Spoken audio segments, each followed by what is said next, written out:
민감 피부 여러분, 보습제 그동안 어떻게 고르셨나요? 수분크림, 보습크림, 재생크림 너무 다양한 요즘 대충 누가 좋다는 거 아무렇게나 쓰고 있었다면 잠깐 주목해주세요. 이렇게 고르면 운이 좋을 땐 피부에 맞을 수 있지만 운이 나쁘면 트러블은 더 올라오고 얼굴은 더 화끈거리고 괜히 돈은 또 날리고 대체 어떻게 해야 좋은 보습제 찾을 수 있을까요? 그냥 좋은 제품 추천부터 해주면 안 되나 하실 수 있지만 사실 그보다 중요한 게 있습니다. 직비직이 백전백승.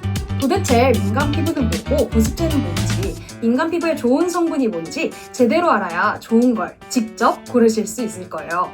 학술적인 내용이더라도 제가 이해하기 쉽게 풀어 설명해 드릴게요.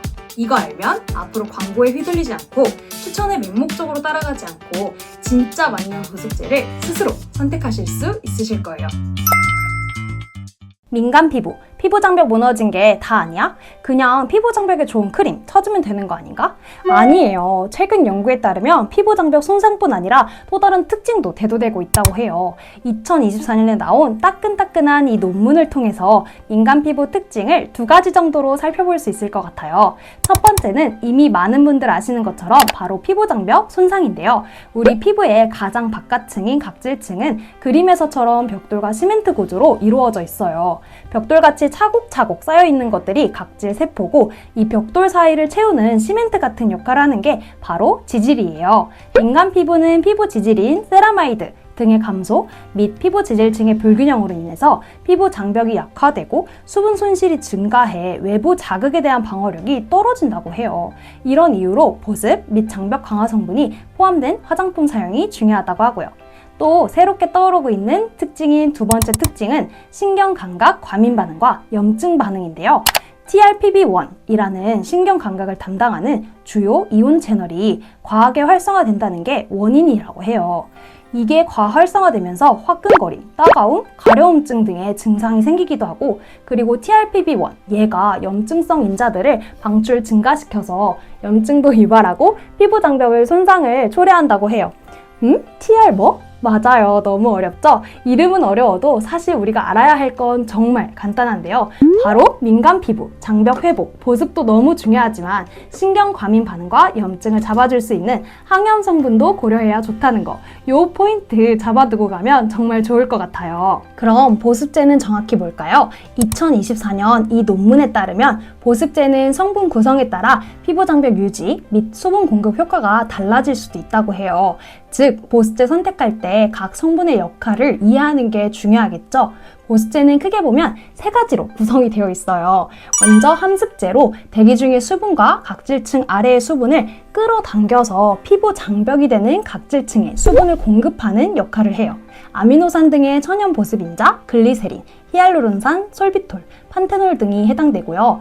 다음은 유연제로 각질층 세포들 사이에 틈을 채워서 피부 장벽 기능을 개선하고 피부를 부드럽게 만드는 성분들인데요. 각질 탈락을 조절해서 피부 장벽을 복구하기도 한다고 해요. 콜레스테롤, 지방산, 스쿠알렌, 시어버터 등이 해당되어요.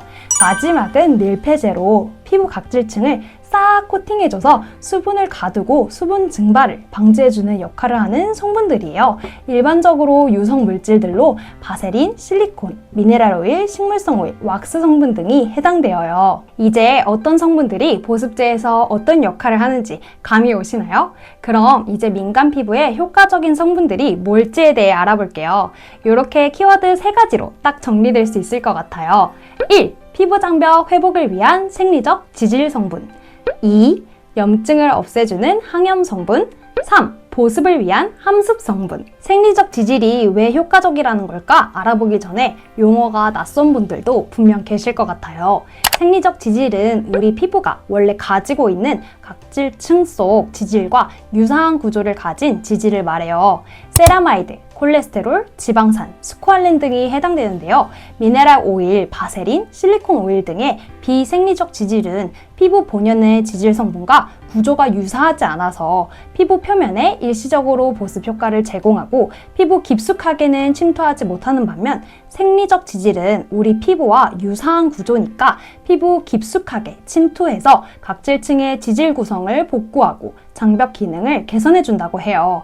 해당 논문에서 민감성 피부와 아토피 피부염 환자를 대상으로 임상 연구가 진행되었는데요. 세라마이드, 스코알렌, 글리세린 등 생리적 지질 성분이 들어간 보습제를 발랐을 때 피부 건조 증상이 효과적으로 완화되고 피부 장벽이 강화될 수 있는 결과를 얻었다고 해요.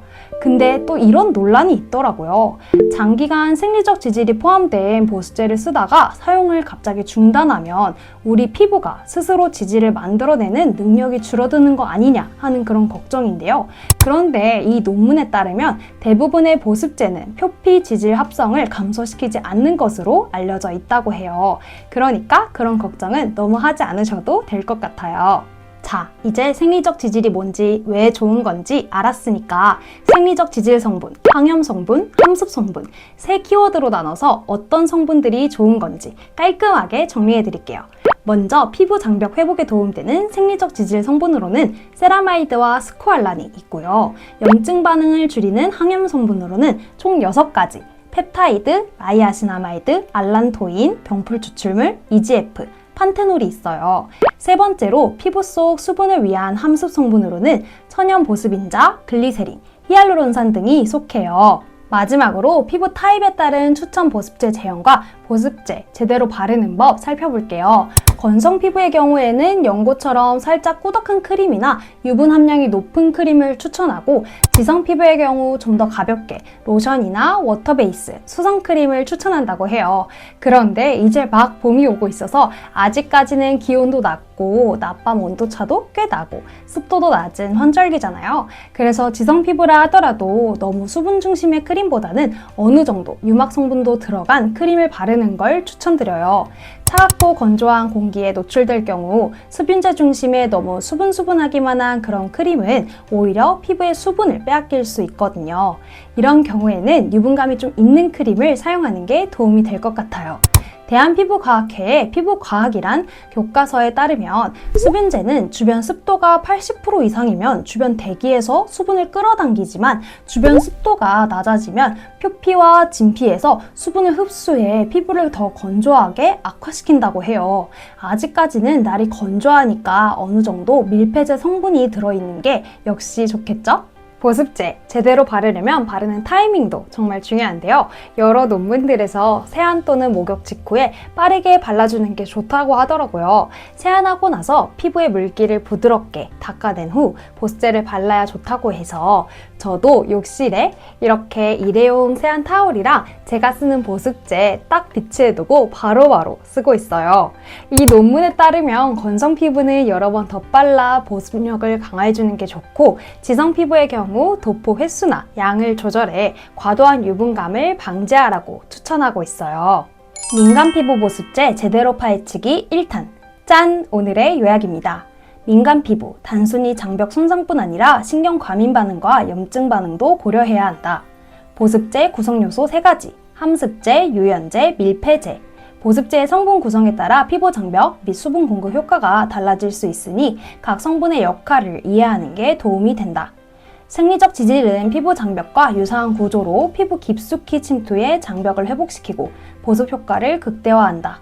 피부 타입에 따라 보습제 제형을 선택해야 하고 세안 후 빠르게 바르는 것이 가장 효과적이다. 그리고 민감 피부에 도움이 될 성분들을 생리적 지질 성분, 항염 성분, 함습 성분 이렇게 3카테고리로 살펴보기까지. 사실 이 성분들이 왜 좋은 건지, 어떤 원리로 피부에 작용하는지를 정확하게 알아야 우리가 제대로 활용할 수 있겠죠? 에듀윈픽 보습제들을 추천을 드리더라도 무작정 좋은 성분이라니까 바르는 게 아니라 각 성분들이 내 피부에서 어떤 역할을 하는지 이해를 해야 내 피부에 딱 맞는 성분을 골라 제품을 선택할 수 있으니까요. 그래서 제가 각 성분별로 어떤 특징을 갖는지 제대로 논문들 스터디에서 왜 이 성분들이 좋은 성분인지랑 피부 상태에 따라 조심해야 하는 성분들까지 미리 싹 정리를 해두었는데요. 그런데 이걸 한꺼번에 몽땅 다 다뤄버리면 너무 한꺼번에 많은 내용이 쏟아지니까 너무 복잡해질 것 같아서 다음 영상에서 각 성분들 하나하나 자세하게 다뤄볼게요. 진짜 제대로 준비한 내용들이니까요. 구독, 좋아요 해두시고 다음 영상에서 꼭 놓치지 마세요. 그럼 오늘도 마음도 피부도 건강한 하루 되시고 다음 영상에서 또 봬요. 감사합니다. 안녕하세요. 애주인입니다.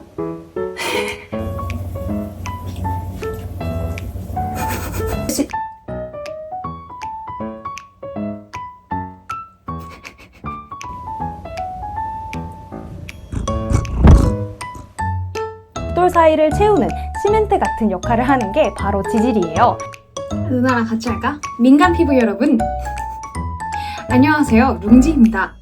벽돌같이 차곡차곡 쌓여있는 것들이 각질 세포고, 이 벽돌 사이를 채우는 시멘트 같은 역할을 하는 게 세라마이드, 콜레스테롤, 지방산, 스쿠알린 등이 해당되는데요. 3. 보습을 위한 함습 성분.